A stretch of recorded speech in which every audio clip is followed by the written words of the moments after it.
Hello guys. Videohan na to ning bao-bao nga ilahang gi-set up guys. Parikoy. Tag-iya day ani is taga di Agua.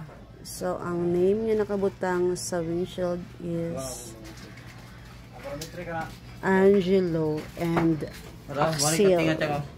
Tapos, apelido guro nila ng Herrera.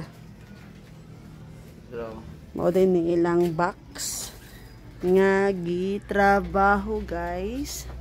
So tulo ka Pro series. Then ang ampli day ani guys is syempre Impact. Ampli ani niya guys is Impacto. Bodi ni ilahang bao-bao nga gisetapan karon. Nag-wiring na si Paring Earl. Shout out Paring Earl. Wiringan na niya guys. Ano na iporma sa bao-bao niya.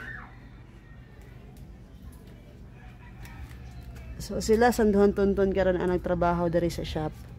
Kay nabisi pa man sa Adoy sa van kay nag-prepare pa sila. Na sila gi-prepare.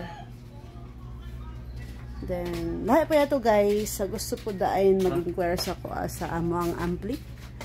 Available ato ang Rampage guys ha.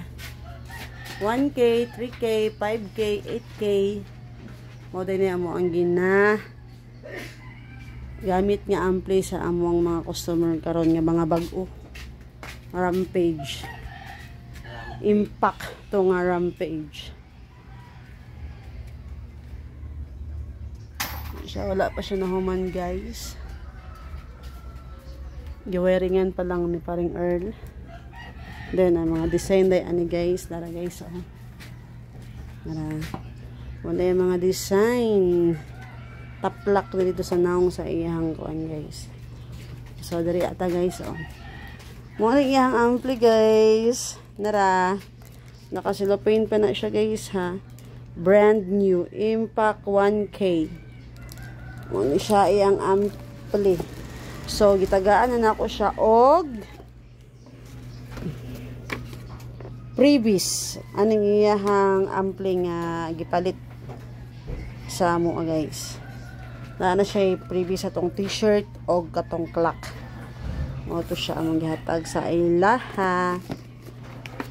Ano yung ampli guys, yung design. So mao na yang tauran. Ang tauran. So diri lang tataman guys. Bye. See you again.